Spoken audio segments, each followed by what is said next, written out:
చూసిర్రా సన్నటి కట్ట మీద వలలు భుజానికి వేసుకుని ఎట్లా నడుచుకుంటూ పోతున్నారో ఈ జాలరన్నలు. నిర్మల్ జిల్లా ఖానాపూర్ మండలం మేడంపల్లి కాడున్న సదర్మాట్ బ్యారేజీ ఇది. మొన్నటిదాకా రువ్వడి మీద ఉన్న గోదావరిలో వరద నీళ్లు తక్కువ ఉడితోటి ఆనకట్ట మీద నిలబడి చేపల షికారి ఎత్తున్నారు అన్నలిట్లా. మేడంపల్లి సూర్జాపూర్ మత్స్యకారులట వీళ్ళంతా.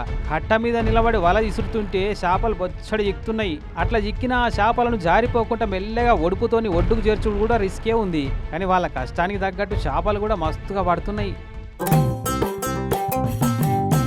ఒక్కొక్క చేప చిన్నగా లేదు మళ్ళా. ఇగో ఈ అన్న చేతులున్న చేప చూడు, అటు ఇటు ఓ 15 కిలోలు ఉంటది కావచ్చు. ఏం చేపనో ఏది ఇట్లా తిప్పి చూపెట్టి అన్న ఓ పారి. గిసంటి చేపలు రోజు 4 పడితే చాలు 10,000 ఎటు పోకపోవచ్చు. కొనుక్కపోయేటోళ్ళు కూడా కట్టకాడికే వచ్చి కొనుక్కపోతున్నారు. ఇట్లా పట్టంగానే అట్లా జోక్కొని పోతూనే ఉన్నారు. ఇగో ఇట్లున్నది కాబట్టి రిస్క్ ఎక్కువైనా సరే అని సాహసంతో చేపల షికారి ఎత్తున్నారు అక్కడి మత్స్యకారులు.